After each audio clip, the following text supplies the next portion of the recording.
Seja bem-vinda, seja bem-vindo ao programa Vida de Cão, onde eu falo para vocês sobre como levar bem-estar aos cães. Vida de cão vai deixar de significar vida ruim e vai passar a significar uma vida cheia de bem-estar. Eu sou a Alessandra Caprara e hoje eu vou falar sobre o segredo por trás da inteligência canina. Primeira coisa que a gente precisa entender é o que é inteligência. Eu até anotei aqui, porque eu procurei no dicionário. Eu acho importante a gente voltar para o significado das palavras. Quem me segue sabe disso. Eu gosto muito de alinhar os termos quando eu vou falar com as pessoas. Então, segundo o dicionário, na verdade eu procurei até no dicionário online, tá? Inteligência é a capacidade de conhecer, compreender e aprender. É a capacidade de compreender e resolver novos problemas e conflitos e adaptar-se a novas situações. Então, gente, eu quis trazer assim o significado da palavra inteligência porque eu fico muito confusa quando as pessoas me perguntam o seguinte: essa raça é inteligente? O que é um cão inteligente? O meu cão é inteligente? Como saber que o meu cão é inteligente? Aí eu fico tentando entender o que a pessoa quer com essa pergunta, o que ela busca, na verdade, com essa pergunta, né? Com essa resposta, na verdade. Ela procura uma resposta, o que ela quer com essa resposta? E aí você não precisa muito esforço para, na própria internet, você encontrar muito material que fala sobre inteligência canina. E sempre falando assim, olha, essa raça mais inteligente, quais são as 10 raças mais inteligentes? Quais são as 20 raças mais inteligentes? E eu vejo um problema diretamente ligado a esse tipo de comportamento, que é achar que as coisas vêm de fábrica, como se um cachorro inteligente viesse inteligente já de fábrica. E a gente vai ver que não é bem isso que acontece. Existe um segredo por trás da inteligência canina que, no meu ponto de vista, resolve toda essa discussão que se gera em torno dessa expectativa humana em relação aos cães. Porque o que a gente percebe é que os seres humanos, eles gostariam, quando eles adotam, compram um cachorro, o que eles buscam é uma interação com aquele cachorro. E também tem a questão da... Porque são várias expectativas, tá, gente? Não é só uma coisa que leva uma pessoa a adotar um cachorro, não. Não é assim, eu quero uma companhia. Tem gente que pega o cachorro porque quer companhia, tem gente que pega cachorro porque quer, no fundo, interação social, quer pertencimento. Ela quer também ser vista, ela quer ser admirada. Então, uma das coisas que a gente percebe que chama muita atenção é ter um cachorro inteligente, que as pessoas acham que é inteligente. Que é aquele cachorro que faz um monte de comando, que é aquele cachorro que você chama e ele vem, que é muito o que a gente passa a vida recebendo, né, por olhos, ouvidos e pele, né? Então a gente passa a vida assistindo filme, assistindo desenho animado, desde criança mesmo, com aqueles cães super adestrados, aqueles cães que fazem coisas incríveis nos filmes.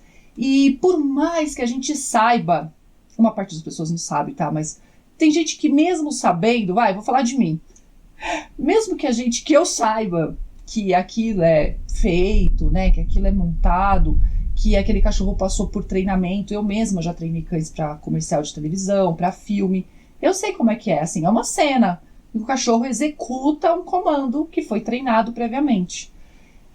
Mesmo sabendo isso, quando a gente assiste essas coisas, é uma emoção, né? Então essas coisas pegam a gente pela emoção. A gente fica admirado, a gente fica surpreso, a gente fica feliz de ver aquele cachorro, né, performando daquele jeito, né, incrível. E aquele cachorro assim que dentro da cena montada, parece que lê os olhos, né, das pessoas, ele entende, aí ele põe o focinho, e é aquela coisa do imaginário das pessoas, que leva as pessoas a adotar, comprar um cachorro. É uma das coisas, tá certo? E aí a pessoa fica com essa expectativa. Por isso que eu trouxe até esse tema, porque é um tema, as expectativas humanas são grandes temas a serem muito bem estudados, conversados, debatidos, para a gente entender a motivação humana para ter um cachorro. E qual é o papel disso na formação dos problemas que chegam até nós, profissionais, claro. E as pessoas nos procuram para resolver esses problemas que estão ligados às expectativas dela. E eu vou falar uma coisa aqui, tá? Se a gente resolve isso, a gente tira mais da metade do problema. E sobra só o problema. Porque mais da metade do problema não é um problema do cachorro em si. Voltando à inteligência canina, porque eu preciso... Volta para o assunto, senão eu vou saindo. A pessoa espera que o cão venha pronto de fábrica. E todas as informações que a gente tem na internet, que eu citei, né, procura lá no Google mesmo, abre uma abinha anônima, né? É sempre legal quando você for fazer essas buscas, abre uma abinha anônima, porque senão as respostas vêm cheia dos seus algoritmos, né? Ela chega com base nas suas pesquisas, né? As minhas pesquisas são totalmente enviesadas, Alessandra Viés, sabe? Então a gente abre a abinha anônima para saber o que está realmente acontecendo. E as pessoas, o que alimentam, né, essas notícias, essas matérias de revistas, de blog, de pet shop, que normalmente povoam a primeira página do Google, alimentam essa expectativa de que o cachorro vem pronto da fábrica. Quando você fala assim, quais raças são mais inteligentes, você está alimentando exatamente isso. Então, tal raça é mais inteligente e a tal outra raça não é inteligente. Porque quando você fala que um é inteligente, você já cria o grupo contraposto, que é o não inteligente. Certo? Isso é automático, tá? E tem um monte de problema ligado a isso, gente. Mas assim, trilhões. Eu posso citar um deles. Moda de raça. Aí a pessoa, ela vai ficar inclinada a querer um cão de raça, porque lá nunca tá lá, né? Raramente, tem as modas também do cachorro sem raça definida. Aí tá lá, né? O cão da raça tal. Então, alimenta a vontade das pessoas terem um cão de uma raça específica porque ela é mais inteligente. E o que a pessoa toma por mais inteligente? É mais fácil de lidar. Ai, meu Deus. Então posso contar o primeiro segredo por trás da inteligência canina? Vamos supor que a pessoa, que a raça realmente seja mais inteligente. Vamos supor, tá? Então a raça A lá é mais inteligente. Aí a pessoa acha que quando aquele cachorro chegar em casa, ela vai conseguir programar o cachorro.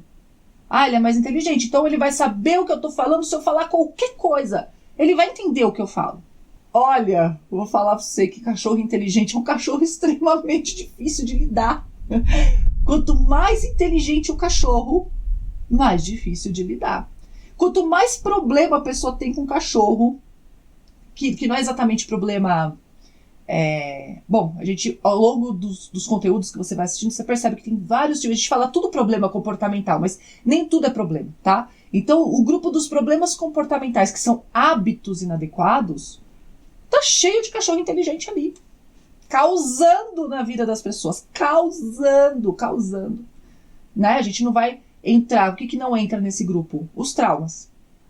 Né? O cachorro não precisa ser inteligente para ter um trauma. Não tá ligado a isso. E aí, eu percebo que essas matérias alimentam essa expectativa do cão pronto de fábrica. E, gente, isso é péssimo. Péssimo. Porque veja bem aonde a gente vai. Se a pessoa acha que o cão vem pronto de fábrica... Vamos tentar fazer uma analogia aqui. Eu vou fazer uma analogia.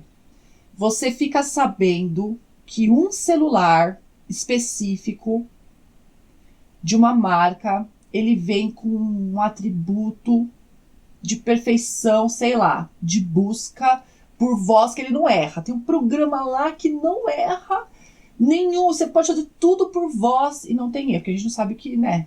Você procura alho e vem baralho no Google, né? É assim, que você vai lá na voz, não é bem tão bonitinho assim não, né? E aí, a pessoa compra o celular. Vamos supor, tá? Compra o celular porque aquele celular tem uma busca por voz, tem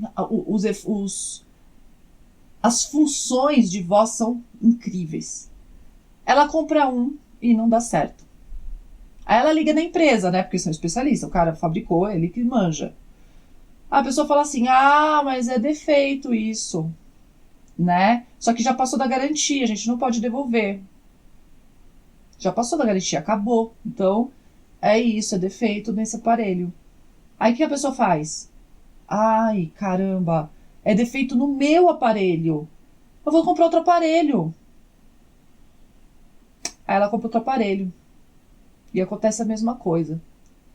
Só que ela vê que várias pessoas em volta dela publicam nas redes sociais que estão muito felizes com aquele aparelho, que ele é incrível, que ele realmente tem uma busca maravilhosa, que não erra as palavras, ela pode falar até, sabe, bêbada. Não vai acontecer nada de errado, vai procurar exatamente o que ela estava falando, praticamente ler somente o aparelho. E aí a pessoa vira e fala, é comigo esse problema, vou comprar outro. Gente, é a mesma coisa com o cachorro. Mesma coisa, mesmíssima. O que acontece quando a gente fala que o cachorro vem com inteligência? A raça X é inteligente e a raça Y não é. Existe um livro, eu acho que é um livro, não sei se é um livro ou se é uma matéria, que fala quais são as raças mais inteligentes. É uma lista. Igual quando você chega no começo do ano e fala assim, eu sou assim, tá? Eu vou comprar uma coisa, eu falo assim, melhores tripés para gravação de vídeo do YouTube. Eu fazendo busca no Google. E aí aparece os reviews. Aí aparece o review. 10 melhores tripés para gravação de vídeos no YouTube. Review. E aí eu entro lá e vejo o melhor custo-benefício, quais atributos que eu preciso. Quando eu vejo um livro, seja lá o que for, com as raças mais inteligentes, para mim soa do mesmo jeito. É um review sobre cachorro. Que cachorro você vai consumir hoje? Você quer um cachorro inteligente? Consuma um desses. Gente, eu poderia ficar listando os problemas que isso gera aqui o resto do dia. Porque, na verdade, a expectativa humana em cima do cão é uma das coisas que mais gera problemas de relação entre humanos e cães. A gente precisa rever todo esse contexto. Por quê? E aqui eu vou contar o maior segredo que está por trás da inteligência canina. Não existem cães inteligentes e cães não inteligentes. Existem cães bem cuidados e cães que não são bem cuidados. E isso, né, responde aquela pergunta: o cão nasce inteligente? Sim e não. Veja bem, todo cão nasce inteligente. Mas, por quê? Porque é uma potência. Presta atenção. A inteligência ela é uma potência. Ou seja, todos nascem com a capacidade de desenvolver a inteligência. Na genética. Por que que isso acontece? Gente, isso é uma coisa natural dos indivíduos vivos. Vírus é inteligente. Se você for pegar aqui, não foi o significado que eu peguei aqui? Capacidade de se adaptar às novas situações. Se você pegar essa significação, um vírus que muta diante de um obstáculo, ele tem uma inteligência ali de adaptação ao meio. Não é cerebral como a nossa, mas é uma inteligência dentro do significado da palavra. E aí, você vai pegar essa capacidade inata dos seres e vai perceber que o ambiente vai fazer ele desenvolver ou não. Então, sim, ele nasce com a potência de ser inteligente e ele pode não ser, porque o ambiente não permitiu. Veja bem, pega um ser humano, é que não pode fazer esse tipo de coisa, né, gente? Isso é antiético, é óbvio. É antiético com o ser humano, mas não é com os animais, os animais não humanos. Isso é uma discussão longa aí, que a gente precisa ver, porque a gente é antropocêntrico, né? A gente acha que o mundo gira em torno do nosso umbiguinho humano, né? Que é um furinho. Aí, povo, você pega um ser humano, um bebê, e põe numa sala toda branca, com vidros, onde ele é alimentado e colocado água ali, ele não vai morrer de fome, tá? E veja se ele fica inteligente, se ele desenvolve habilidades. Além da genética, que influencia de maneira mais ou menos ampla, né, o comportamento do indivíduo que nasceu ali, tem todo o cuidado durante a gestação da fêmea e logo depois da gestação. Então, esse período que a gente chama de pré e perinatal, ou seja, antes e depois do nascimento, logo depois, é fundamental para o desenvolvimento comportamental do temperamento do indivíduo.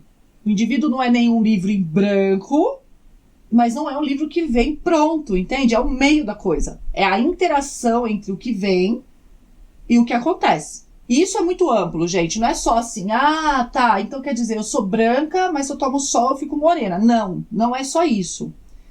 Porque você não deixa de ser branca. Se você parar de tomar sol, você volta a ser branca. Ou partes do seu corpo que nunca veio sol continuam brancas igual. O ponto é que o ambiente, quando a gente fala de comportamento, o ambiente muda a expressão genética. E até a cor da pele, tá?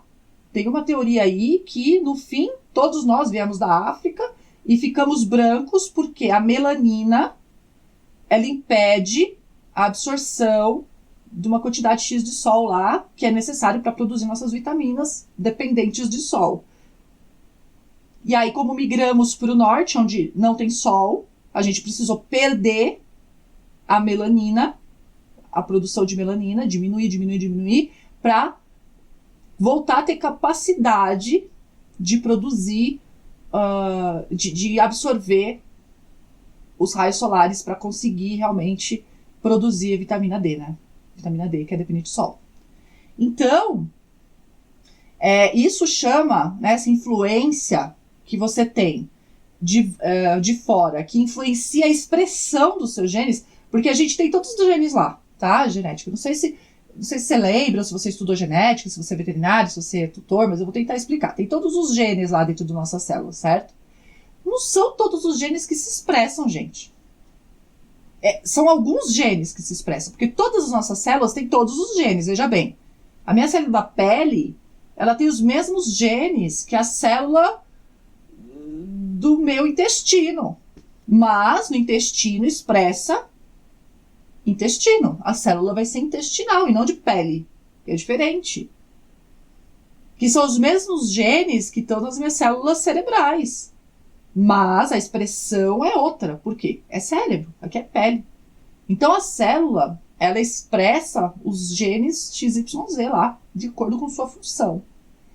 E, além disso, a gente tem a questão que fatores externos, quando eles impactam na produção hormonal, eles impactam também na expressão gênica. E isso passa de geração em geração. Certo? Chama epigenética. Dá uma olhadinha aí. Epigenética. Esses nomão assim, né? É difícil. Mas chama epigenética. Aí você vai dar uma olhada nos estudos da epigenética, que eu não vou entrar nisso aqui, porque não é esse assunto.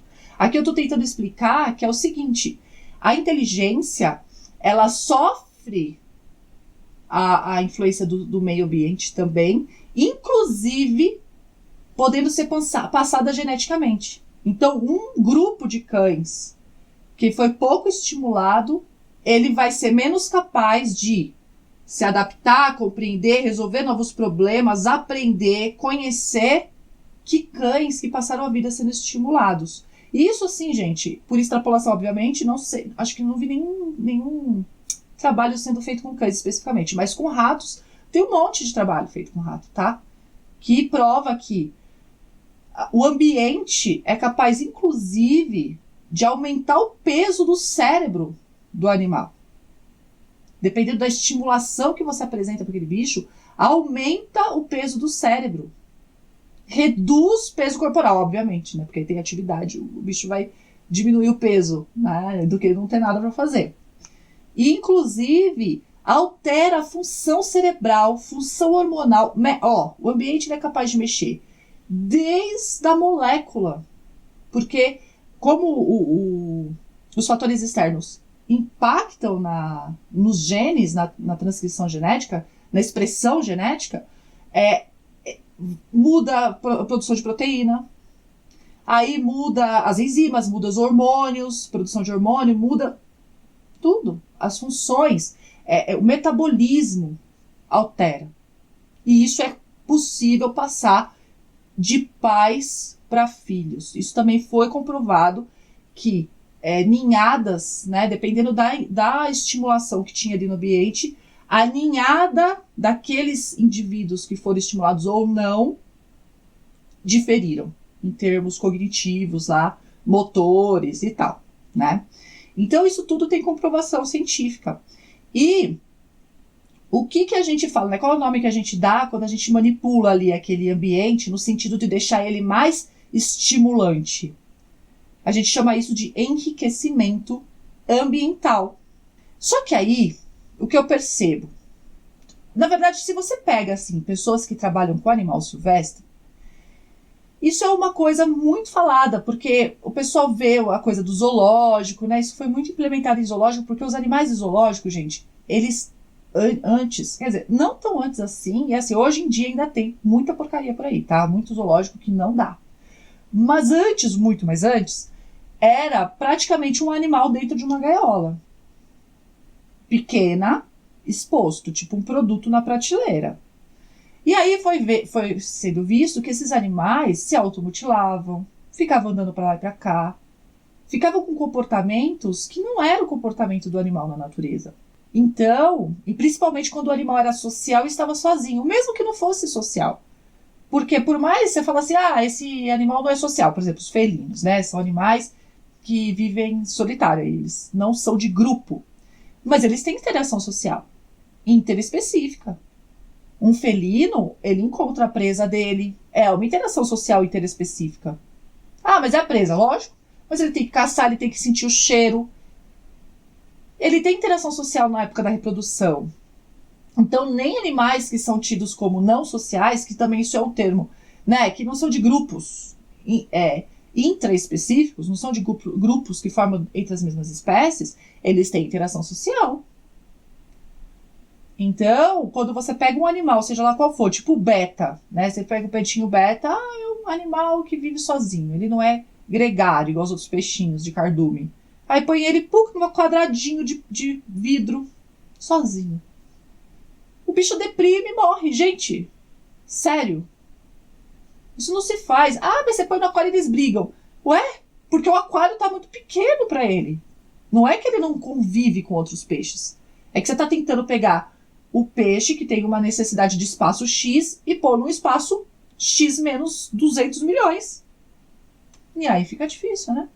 Mesmo que o aquário seja grande, no nosso ponto de vista. O que é um aquário grande, né? Presta atenção, é um conceito que eu não consigo entender.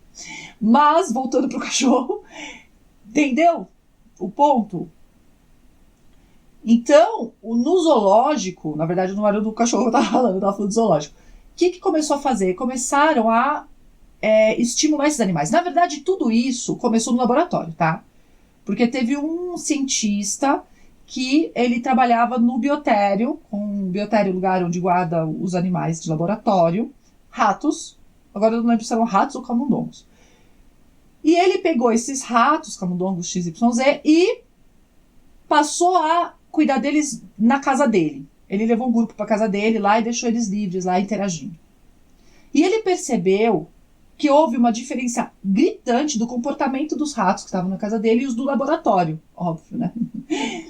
E esse cientista, ele percebeu, e aí começou a ser estudado, né, esse ponto, que alterações do ambiente daquele animal de laboratório eram capazes de interferir diretamente no comportamento. E aí, a partir daí, né, abriu-se lá, né, o enriquecimento ambiental, aí foi feito toda uma teoria sobre isso, e depois começou-se a usar em outros animais, por exemplo, de zoológico. Por quê? É porque o que acontecia com os ratos que acontece com os animais do zoológico? É o cativeiro e a pouca estimulação.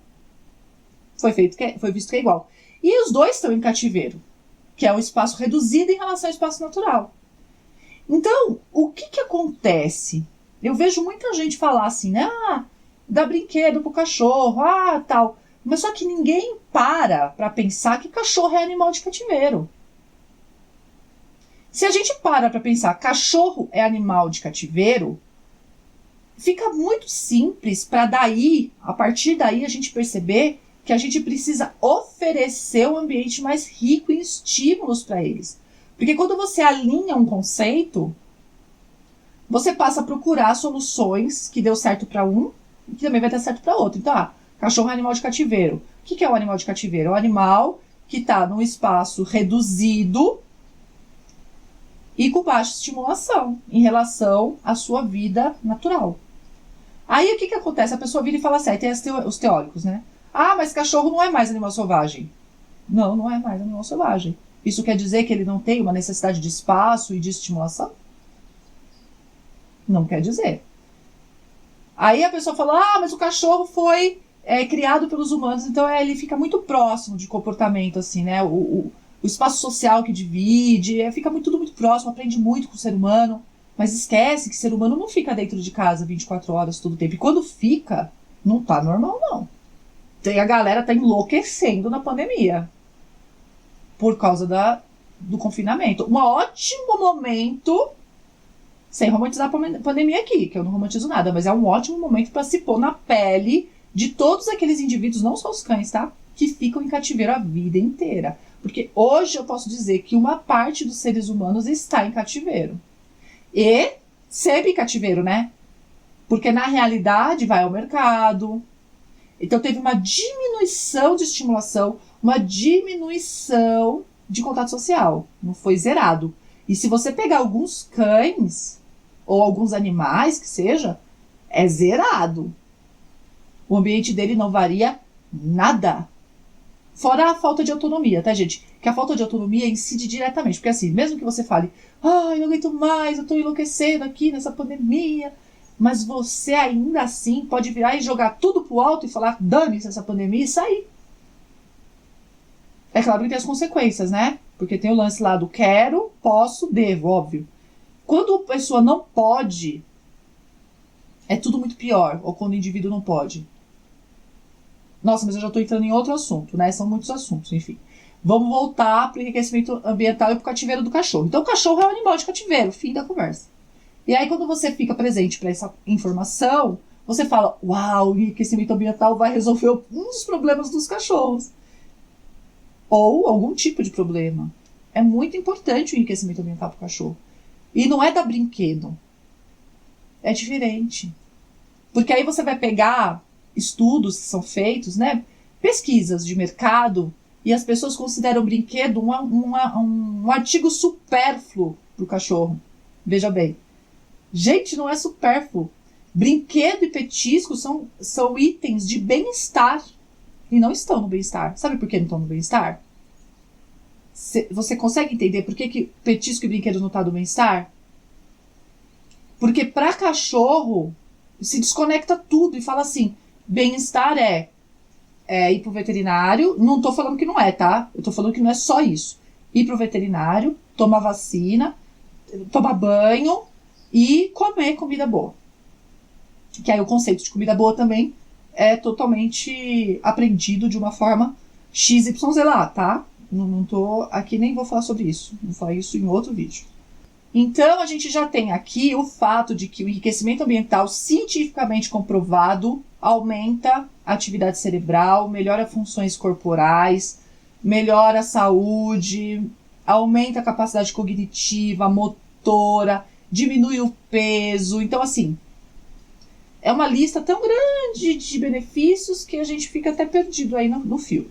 E enriquecimento ambiental está diretamente ligado à inteligência, à capacidade cognitiva, que é a inteligência. E isso, gente, esse conceito de que inteligência não é um processo inato, que inteligência é alterada pelo ambiente, que um animal ele não nasce inteligente ou não, que não existe uma raça inteligente e outra não existe. Deixa eu falar um detalhe do material lá que eu citei, que eu fui olhar, né, tava assim, nas raças mais inteligentes. Aí eu fui olhar baseado em quê? Na verdade, eu nem li o livro, não li o livro, mas eu li uma resenha. E na resenha estava escrito assim, que o autor do livro listou as raças mais inteligentes, que são raças de trabalho. Então, a gente já começa a ver um viezinho aí. Porque se é uma raça de trabalho, quando um cão é uma raça de trabalho, primeiro que ele não é inteligente, ele vem com um drive. Então, por exemplo, um cão retriever, labrador retriever, golden retriever, ele é um animal que foi desenvolvido, tanto fisicamente quanto comportamentalmente, para buscar a caça. Então, ele tem um drive de busca forte, que é o drive de caça do lobo, só que pelas metades. É possível você quebrar esse drive de caça em pedacinhos. É isso que os cães de trabalho sofreram durante a domesticação. Então, por exemplo, os cães pastores, eles espreitam, porque o drive de caça ele tem toda uma sequência de movimentos. É uma sequência inata, tá? Então ele espreita, aí ele persegue, e aí ele, entende? Ele vai indo até a dilaceração e comer, que é o drive de caça. Aí no Border Collie, por exemplo, que é um cão pastor, você tem, ele vai espreitar até perseguir. Ele não passa para o morder, para capturar, para a captura da presa. Ele para ali. Então o drive de caça dele, ele tá enclausurado ali. E os cães de trabalho, inclusive, eles são selecionados por causa disso. Então, um cão, um Border Collie que nasce e ele chegar a aprender, isso é visto num período da vida, tá? Quando ele é filhote, se no filhote, quanto mais cedo ele desenvolver, ele apresentar aquele drive, aquele comportamento, quer dizer que ele vai ter aquele comportamento quando adulto muito pronunciado. Então, se um filhote de Border Collie chega a aprender quem ele está perseguindo, ele é removido da reprodução. E aí, gente, o jeito que é removido não é lá aquela coisa bonita não, tá? Tem muitos criadores que fazem eutanásia. Tem outros que castram e doam. Mas muitos mesmo fazem eutanásia. Porque você castrar e doar gera custo, tá? E tem muitos que simplesmente fazem eutanásia, removem. Isso, assim, como procedimento de produção de uma raça de cães desde sempre. Não foi hoje que aconteceu isso não, tá? Porque não vale a pena você ficar com aquele cachorro que não desempenha a função para a qual ele foi desenvolvido. Então, o que a gente tem aí? A gente não tem um animal inteligente. A gente tem um animal com um drive natural de caça pelas metades, entende? Então, se o cão é de trabalho, ele foi desenvolvido para o trabalho. Aí, quando você pega esse cachorro que era de trabalho e joga ele para ser companhia, primeiro que os criadores param de fazer essa seleção super rigorosa por comportamento. Eles não descartam animais. Tanto que a gente tem um monte de Border Collie que morde. Border Collie não morde. Ele persegue. Certo? E aí você tem um monte de Border Collie que morde. Pega, puxa, morde o calcanhar. E isso não é uma inteligência. Isso é um instinto. E presta atenção, se eu pego um animal de pastoreio e coloco ele pra guarda, pronto! Acabou, não é mais inteligente. Porque eu não quero que ele persiga. E ele vai perseguir. Correu na frente dele e sai perseguindo. Então, gente, quando eu falo de animal de trabalho, eu não estou falando de inteligência. Eu estou falando de uma coisa que ele foi desenvolvido para aquilo. Eu estou falando de seleção artificial. Não é inteligência. Ele não está adaptado ali. Entende? Ele foi selecionado. São coisas diferentes. Adaptação quer dizer uma modificação de acordo com o ambiente. É aprender com o ambiente. Então vamos lá. Se você pega um Akita, mas um Akita bom, tá? Qual é o temperamento do Akita? Ele é um animal de guarda. Um animal de guarda, ele tem menos propensão a ter contato social. E aí você quer um Akita para você brincar de bolinha. Pode ser que ele brinque de bolinha? Pode. Mas a chance dele querer fazer aquilo toda hora, igual o Border Collie faz, é mínima. E aí ele deixou de ser inteligente. Porque ele não tem instinto de ficar perseguindo bolinha e nem de ficar interagindo com você. Na verdade, um cão de guarda, ele é um cão que fica ali, tranquilo. Ele aprende comando, ele responde, mas ele não tem essa disposição de interação social tão grande quanto outros cães, outras raças, que já são mais desenvolvidas para perseguir e tal. Agora, assim, um cão inteligente, ele vai se adaptar àquela situação. Não que o cão de trabalho não seja inteligente, não é isso. É que a gente está falando de coisas diferentes. A gente está falando de instinto e de aprendizado. São coisas diferentes. O que acontece? Se eu tiro o fato do cachorro não ser inteligente de fábrica, eu estou produzindo uma informação muito positiva. Porque eu vou parar com o efeito celular. Lembra que eu compro até achar um que não esteja quebrado, ou que eu pare de não ter sorte de ficar comprando celular que não dá certo, que não funciona? E eu compro. As pessoas ficam acumulando cães, e isso é uma motivação para pessoas acumularem cães que não sejam protetores, tá? Porque protetor também acumula cães, só que é outra motivação. Eu digo assim, pessoas que têm cães em casa, que não são protetores, que adotam, que não é que resgatam, que adotam ativamente, ou que compram cães, são pessoas tentando achar o celular lá, que não tem defeito. São pessoas tentando achar o cachorro inteligente de fábrica. E o que acontece com os cães que não são inteligentes de fábrica? Ficam abandonados. Na rua? Não. Dentro do quintal lá. Recebendo água e comida, em cativeiro, no ambiente estéril. E é óbvio, ele nunca vai ser inteligente desse jeito, por mais que ele tenha potência para ser. E em qualquer idade, o enriquecimento ambiental produz efeito. São feitos estudos hoje com enriquecimento ambiental para pessoas com Alzheimer. E produz efeito. Não é para falar, mas já tá velho. Não. É você que não tá trabalhando direito, não tá cuidando direito do cachorro. E aí, assim, ao mesmo tempo que isso incomoda as pessoas, porque fala, eu tenho nada a ver com esse cachorro que é burro. É um alento. Porque coloca na sua mão, na mão do cliente, o poder de mudar a situação. Então não é pegar outro cachorro, é começar a cuidar direito do cachorro que está em casa. É começar a manejar corretamente o cachorro que está em casa. É começar a enriquecer o ambiente do cachorro que está em casa. Aí beleza, todo mundo já aprendeu, beleza, vamos lá enriquecer o ambiente do cachorro, maravilhoso. Tem gente que faz isso já. Só que faz do jeito errado. É muita tristeza, né, gente? Faz do jeito errado. Por quê? Enriquecer o ambiente não é pegar e pôr um monte de tralha e largar lá jogado. Não é assim que funciona. O ambiente enriquecido, veja bem, você sai de casa.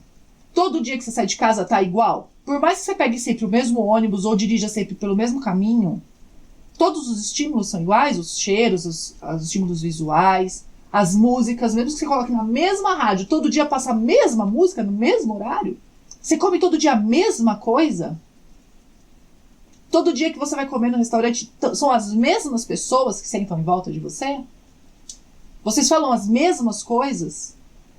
Então, quando você fala enriquecer o ambiente, a pessoa acha que o ambiente tem que estar cheio de coisa, e não é. O ambiente enriquecido, ele é um ambiente útil, ele é um ambiente ativamente estimulante. E tem várias formas de fazer isso, muitas, tá? Porque não existe só um tipo de enriquecimento ambiental.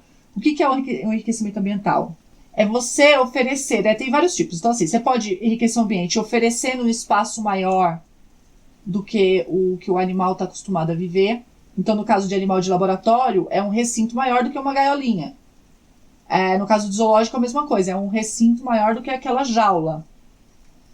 E como que a gente faz isso com o cachorro? Compra uma casa maior. Vamos todo mundo morar em bairros nobres, em casas de 1.000 metros quadrados, né? Todo mundo tem dinheiro para isso, vamos trocar de casa, porque afinal de contas, aumentar a gaiola é igual aumentar uma casa, não, né? Ou vamos todo mundo morar no sítio, igual a Alessandra. Nem adianta, viu? Porque se você não tem lá o sítio inteiro, o cachorro sai e aí lascou-se, porque as outras pessoas não gostam, não. Né? Cachorro persegue moto, morde canela. Então, não é isso. Como que você, que mora numa casa de 38 metros quadrados, consegue oferecer para o seu cachorro um ambiente maior do que ele tem para a vida dele ali. Passeio. Só passeio? Não.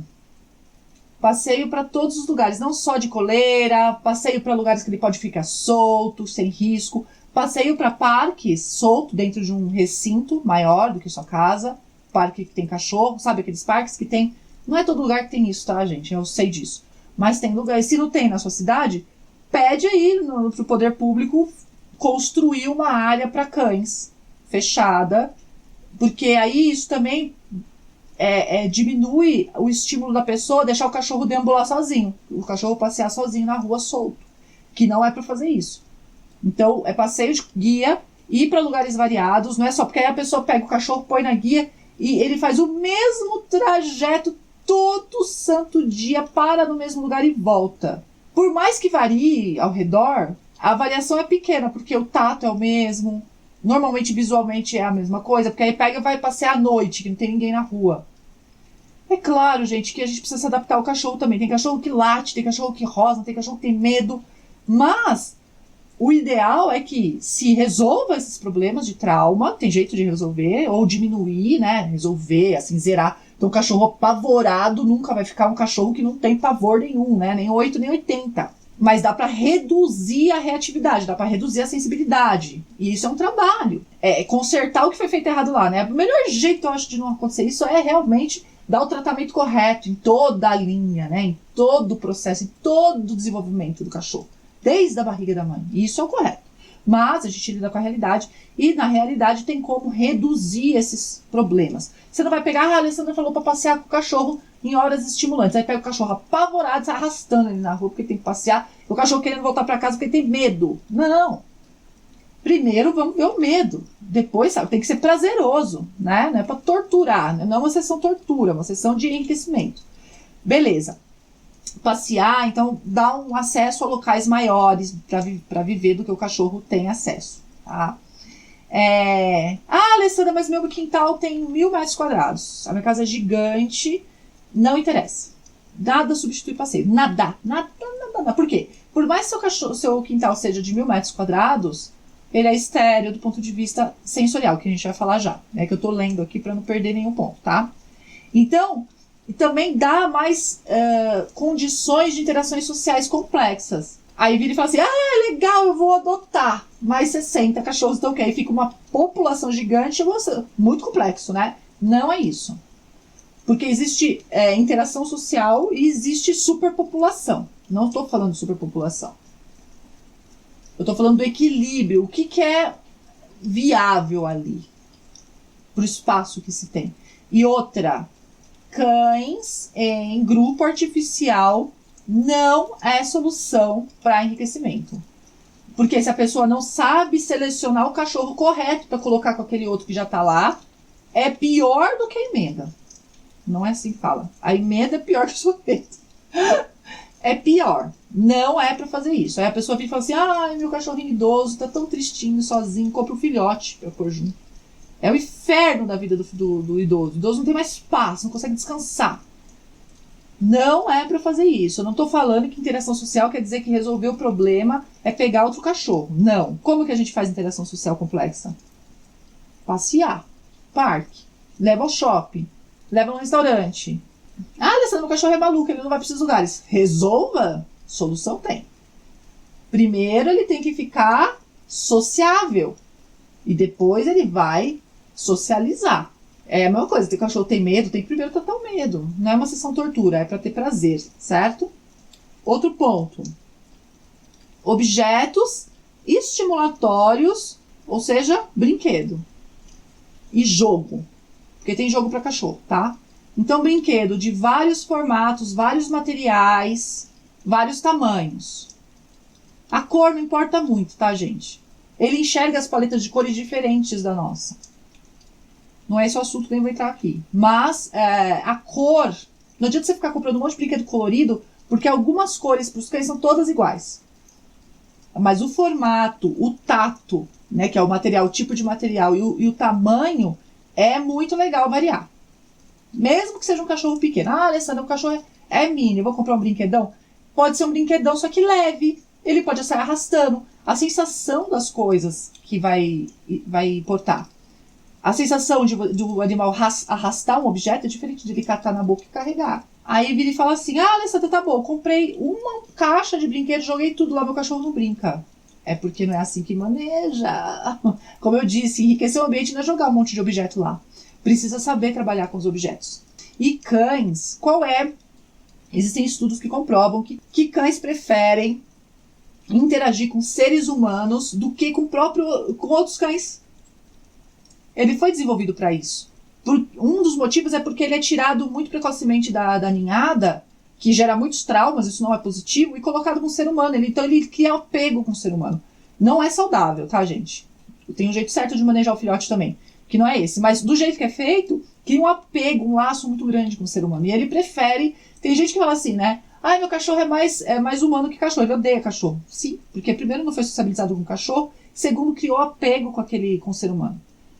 Então não adianta você jogar um monte de brinquedo ali, ele não vai interagir com o brinquedo, ele quer interagir com você, com o cliente, com o tutor. E aí, precisa brincar com ele. Então esses brinquedos que vão ser colocados lá, não precisa ser um monte, precisa ser corretamente escolhido, de acordo com a preferência do cachorro e com a variabilidade de estimulação, e brincar. Brincar o dia inteiro? Não, 5 minutinhos por dia tá bom. Aquele brinquedo precisa ficar com o seu cheiro, com o seu cheiro. E aí você vai brincar. E aí você vai brincar e vai guardar para ficar escasso. Enquanto essa escassez, né, ela é legal. Porque essa escassez ajuda o cachorro a ficar querendo. A escassez é uma coisa que gera interesse.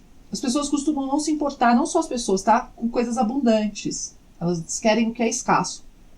Então, deixar escasso é importante também, guardar. Não deixar à disposição o tempo inteiro. Alguns brinquedos, não precisa ser todos, tá? E aí alguns vai deixar à disposição. E isso vai ser trocado. Então tem o manejo correto dos brinquedos, que não dá pra falar aqui, né? Esse vídeo já tá gigante. Outros tipos, né? A oportunidade de atividade física voluntária. Para cães, isso é um pouco mais complicado, porque cachorro gosta de correr, né? Eles têm aquelas loucurinha, fica girando, tal. Então, seria um circuito em que ele possa fazer isso sem destruir nada, sem ser um desastre ali, né? Por exemplo, se você vai falar de gato, não é o caso aqui, mas de gato você tem que colocar coisas que ele possa subir, descer. Para cachorro também dá para fazer isso, mas é um pouco maior, aí depende do tamanho do cachorro. Se o cachorro for pequenininho, até dá para fazer um circuitozinho, ensinar ele a brincar no circuito, aí ele vai aprender a interagir naquele circuito. Tem gente que coloca o cachorro na esteira, mas eu tenho minhas... Porque primeiro que a esteira não vai ser voluntário, né? Brincar e passeio são as formas melhores de aumentar exercício físico voluntário. Alessandra, mas eu que mando o cachorro sair. Não. Você pegou a coleira, ele tá enlouquecido e quer sair, então ele quer. Ele quer sair, então você vai pôr a coleira e vai sair. Não é de qualquer jeito, tá? Tem também um jeito certo de passear para o cachorro aproveitar o passeio. Cachorro que sai enlouquecido, puxando, não aproveita o passeio. Tem gente que fala assim, mas o passeio é do cachorro, então eu não sei, eu deixo ele ir. Ele não tá sabendo muito, não. Né? O passeio é do cachorro, sim. Mas se ele não sabe aproveitar, não consegue aproveitar por causa da ansiedade, precisa trabalhar a ansiedade também, para ele aproveitar o passeio. Senão ele não aproveita, aí não adianta nada. Aí ele volta ansioso. Tudo isso, gente, porque a gente vai fazer aumento de estímulo sensorial, cognitivo e motor. Os jogos, eu não falei dos jogos. Os jogos, gente, são brinquedos, normalmente, que precisam ser abertos, precisam ser removidos para conseguir pegar o petisco que está lá dentro. São bem legais. E aí, conforme o cachorro vai aprendendo a mexer naquilo, ele vai querendo mais aprender. É muito interessante, assim, porque ele aprende a resolver os jogos, os quebra-cabeças. Então, tem esses tipos de brinquedo também, que tem já no mercado e dá para comprar. E são muito importantes. Mas aí a pessoa compra e põe lá pro cachorro. Deixa lá, né, um objeto no ambiente. Não, tem que ensinar o cachorro a brincar. Precisa interagir com o jogo. E depois o cachorro fica pró naquilo e aí ele vai se desenvolver. Tá? Na arte de descobrir como é que resolve jogo. De quanto em quanto tempo, né, que a gente faz esse enriquecimento ambiental? Olha, o enriquecimento ambiental tem que ser diário. Ele não tem um tempo. Não precisa ser o dia todo. Eu digo a interação, né, humano-canina. Pouco por dia, 10 minutinhos por dia de interação já é o suficiente para o cachorro ficar estimulado a usar.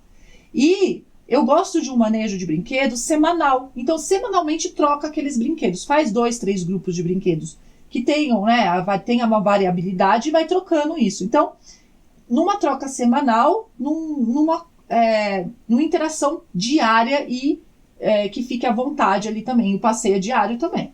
Não precisa ser gigante. Agora sim, tem do ponto de vista do exercício físico e do ponto de vista da estimulação. Do exercício físico, ele tem que ser realmente um pouco mais longo. Mas, do ponto de vista da estimulação, não precisa nem ser longo. Ele precisa ser frequente.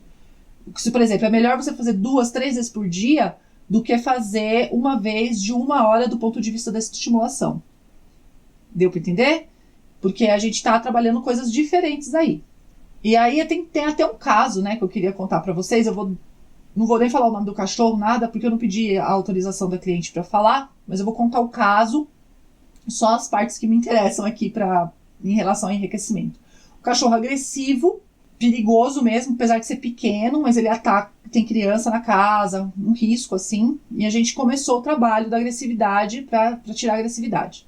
E uma das primeiras coisas que eu faço é sempre perguntar sobre brinquedo, alimentação, passeio, né? E era o que eu já sabia. O cachorro não passeia, a alimentação dentro do pote, 1, 2 vezes por dia, ele não comia mais, era obeso, mas não, sabe aquele cachorro que não tem estímulo para comer, demora, aí vai lá, come um pouquinho, a ração ficava à vontade. E tinha brinquedo, mas não tinha muito estímulo, ele só ficava lá com o brinquedo. E é isso, os mesmos brinquedos, sabe? Ai, nossa, esse cachorro não desgruda desse brinquedo. A gente precisa ver isso, porque até tem uma coisa que a galera tem, né? Vou até voltar aqui. Tem uma ideia errada sobre um conceito. Porque tem um conceito que fala assim: quando o animal destrói aquele brinquedo, quer dizer que ele gosta do brinquedo. Tá certo. Aí compra mais. Só que quando o animal destrói muito, ele morde. Gente, precisa rever o processo todo. Porque o cão, ele não pode gastar a maior parte da vida dele roendo. E se ele está destruindo muito, precisa olhar as outras partes, porque tem outras coisas que ele pode fazer. O enriquecimento está capenga. Então ele precisa realmente começar a gastar tempo com outras coisas. E a alimentação é uma hora ótima para gastar tempo. Porque você pega e você enriquece o ambiente com a alimentação. E você aumenta o tempo de ingestão de alimento. Você enriquece, você deixa mais legal a hora de comer. Porque o cão é um animal caçador. Ele vai se conectar com a essência dele ali, quando ele começar a caçar o brinquedo para comer. Ou mesmo, Alessandra, mas eu não posso dar o brinquedo para o cachorro caçar porque ele engole coisas, vamos supor. Porque é uma restrição de brinquedo, né? Então, quando que não pode pôr brinquedo? Quando o cachorro come e engole coisas. Aí tem que ver primeiro por que ele engole coisas. Depois resolve isso. Depois vai introduzir o brinquedo. Aí tem que fazer uma adaptação para a realidade do cachorro que engole coisas. Então, vamos supor, o cachorro engole coisas. Então, não dá pra pôr brinquedo ali, não dá pra pôr aquelas bolinhas que põe o petisquinho dentro, não dá pra pôr garrafa furada, né? Que é uma das ideias que a gente dá. Então, o que faz? Espalha no chão. Espalha pelo chão a ração, guarda atrás dos pés das mesas, deixa o cachorro caçando aquela ração. Ele vai aumentar o tempo de ingestão de comida, que é importante, ele gasta o tempo da vida dele. Muda a alimentação, muda para alimentação natural. Aí a pessoa muda para alimentação natural e pica tudo bem pequenininho pro cachorro comer, meu. A alimentação natural é legal porque é carne, aí você dá um pedaço grande pro cachorro ficar ali, ó, comendo. Ele ainda assim vai comer rápido, porque é uma refeição reduzida. Mas ele vai demorar muito mais. Eu tenho um vídeo aqui de um cachorro comendo sem parar por 8 minutos. Porque o pedaço foi dado inteiro. Olha que é um cachorro grande. O pedaço foi dado inteiro. São 8 minutos e meio de cachorro comendo. Enquanto os cachorros com ração comem no máximo 20 segundos dentro do pote. Imagina quando muito 20 segundos. Tem cachorro que dá 3 bocadas e acabou. Isso é péssimo do ponto de vista de enriquecimento, gente. Então, o que eu fiz com esse cachorro agressivo? Primeira coisa que eu fiz foi mudar a alimentação dele. Não é mais para ficar à disposição, não vai mais comer no pote e não vai mais dar, porque eu também dava um petisquinho para ele pela manhã, não vai dar mais o petisquinho de graça. Eu vou citar as mudanças que tiveram aqui. O cachorro começou a dormir relaxado, porque antes a tutora ela relatava que ele não dormia relaxado, ele ficava sempre atento, assim. Ele começou a dormir parte do dia relaxado. Até mandou uma foto dele da barrigona pra cima. Ele parou de pular nela quando ela tava fazendo as coisas. A gente não treinou nada. Nada. Nenhum comando. Nada.